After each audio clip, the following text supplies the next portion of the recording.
Going. My name is Jonathan League. I'm a family therapist. I'm an addictions counselor, and I want to talk to you about sobriety and how it impacts relationships, how it impacts families, because this is something that isn't talked a lot about. But I realize that this needs to be talked about because so many families, so many partners do not understand how what happens when their loved one finally gets sober. And so let's talk about that.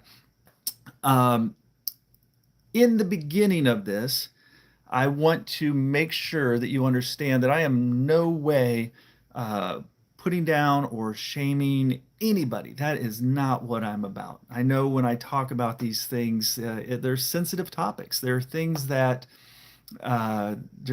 people have been through so much heartache, so many difficult things, and and there's real pain. There is real pain there.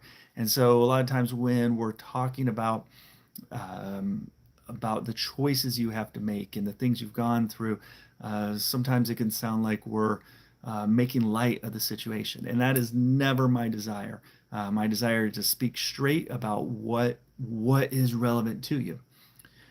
And this particular thing that we're talking about what happens after your loved one gets sober and how that impacts the relationship, I actually deal with this on a daily basis. I did some sessions today where I was talking with some people in this very situation. So let me just jump into it and explain what I'm talking about. All right, here's the thing. So much pain, so much difficulty, right? You've been hoping and praying that your loved one will get sober off of whatever it is, right? And this really goes for any kind of addictive behavior or big change that happens. So you're really you're praying, you're working, you've set boundaries, you've been through it so many times, and your loved one is finally sober. And that is a big deal, right? Because a lot of times they're sober, then they're not sober, then they're sober. But once they start consistently being sober, that's what we're talking about. That moment is a great moment. But what we call that is it's a honeymoon moment, right? Because it's a celebration. Finally, they're clean. Finally, they're sober, right? They're happy. You're happy. Everybody is happy and they're celebrating this. And it feels good because addiction wrecks every part of a person's life, right? It wrecks their body, it wrecks their mind, their ability to think and to even remember, their jobs, their relationships. I mean, every aspect of their life is impacted. So when they finally get sober, that's a momentous occasion, right? And there is celebration, and there should be celebration. I mean, it's big, right? And everything starts to move to the positive, right? Their body feels good, their brain feels good, everyone's happy, everyone's celebrating, and so it's very common that life is good. I mean, when you talk to someone who just got sober, I mean, there's a smile on their face. They are so excited. They're so proud. Their loved ones are giving them hugs. You get the point. Like it's a big moment. But I caution the clients, the family members that I talk with in those moments. I say, this is wonderful. Let's celebrate. But let me explain why we call this the honeymoon, right? It's because everything's good. And it's such a contrast from how it was before, right? And therefore you see, everyone just notices, it was like dark doom, hell on earth. And now there's hope. Now it's exciting and all this kind of stuff.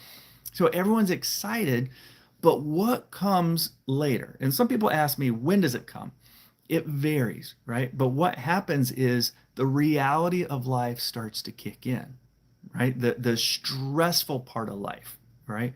The getting back into work, getting back into healthy routines, and all that is hard enough. But here's the thing: there's so many consequences when someone has been addicted, right? And those consequences, the reality of their choices, the reality of what happens starts to hit them, right? They realize how much they've hurt and damaged their body. And even though they're feeling good, they feel the consequences of that. All the jobs that they've lost, all the relationships that they've burned, all the people they've hurt, all of those consequences start to become very evident. And that alone is very overwhelming.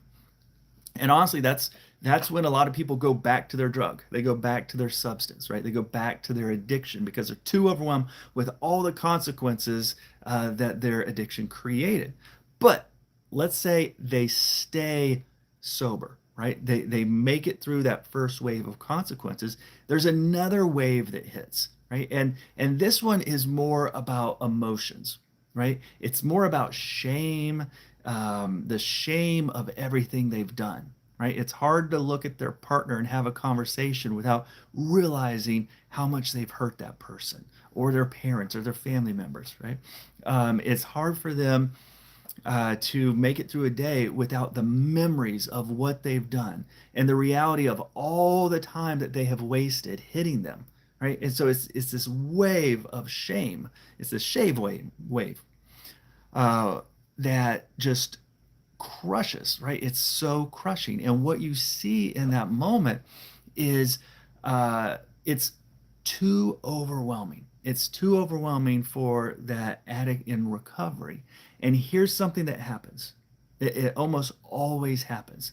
There is a shutdown, right? If that person still stays sober, uh, what it takes to be sober is extreme, right?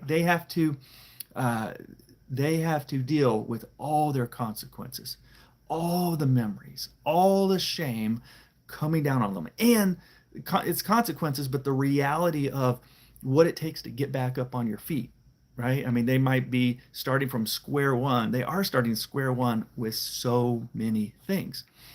And that is daunting. It's overwhelming. And if you think about it, it's almost just like too much. It's too much for them to be able to handle. So there's this shutdown that happens, right? They draw within themselves. And it's not completely a bad thing, right? It's kind of self-centered. It's kind of selfish. But when I talk with the addict in recovery, they're telling me like, I can't think about all that other stuff, right? I can't take on the pain of my family and my spouse. I can't have those conversations. I can't deal with these memories. And so they go very internal, right? They get laser focused on, I have to stay sober. I have to stay sober. And I encourage them. I say, you do have to stay sober. If you don't, everything else falls apart. So it's almost like they have to compartmentalize. Like, okay, I can't focus on healing my relationship right now. I can't focus on these other things. This is what I need to be sober. Now, what that's like for the family is it feels like they're getting shut out. It feels like the person doesn't care about them anymore. And I've had to sit with many a wife, many a partner, many a parent and explain to them, it's like your feelings are valid. Being shut down like this is it feels very hurtful, but this is probably what they need in the short term, right? This isn't excusing what they've done. This isn't invalidating the pain that the family members feel, but uh, maybe this is what they need to do to stay sober. And so a lot of times what I do with families is I help them navigate the what that process looks like. We set some rules, we set some boundaries, some guidelines, whatever you want to call it, steps really about how to deal with the past, right? Because they've got to stay sober and we don't want them to be overwhelmed. So that's where I encourage a lot of the family members, a lot of the loved ones. It's like you need a different place to vent your hurt and pain in the beginning, right? Your own therapist, your own friend, your own mentors, your own groups. You need a place to offload and to talk and to process everything that you've gone through because of your loved one's addiction. But right now, you can't put all that on them, right? They need some time to get set in their sobriety, right? They need more experience. They need more days, more weeks, more situations where they can prove to themselves that they can be sober. And then there'll be the opportunities. right? There'll be the opportunities to deal with what has been going on. So I'm not able to get into this full detail right now because I need to start the other group that we're doing tonight. But I at least wanted to introduce that concept, and I promise we're going to touch on it again. But it's a very important one because when that shutdown happens after someone gets sober, there's a reason for it, right? There's more to it than what it looks like. And that's something that needs to be talked about. So, if you're interested in this topic, if you have questions about this topic, I would love for you to put them in the comments, reach out, and let me know, right? Because I will cover this again, but I would like to do it in more specific situations. So, are you a parent with a child who's getting sober? Or is it your loved one, a husband, boyfriend, girlfriend? What kind of situation are you in? And what are your experiences when someone gets sober and the challenges, right? Because them getting sober is a beginning. And that's how I say it to so many people. This is a beginning. Now you're starting another life. But you've got to work through all the pain, all the destruction that happened so that you can get to this new life. So that's what it's about.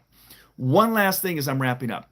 Um, in the Facebook group, the Unstuck journey, it's failure to launch and also addiction support. I lead that group, and look it up. I will put some links, or I have the links. I already put that in the comment. We're getting ready to go live at 7 o'clock. I'm probably a few minutes late, but we do a weekly talk. And tonight we're going to be talking about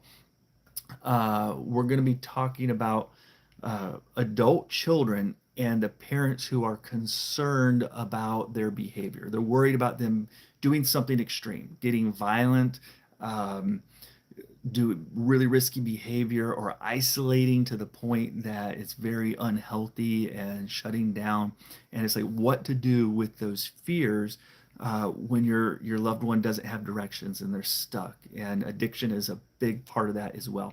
There's some way they're escaping, that they're not able to move forward. And that's most often, some sort of addictive behavior. So that is what we're going to be talking about. So join in on the group. The Facebook page that this group is, it's the Living with Addiction, and with Jonathan League, family therapist. That's me. And the group is the Unstuck Journey, Failure to Launch, Therapist Led.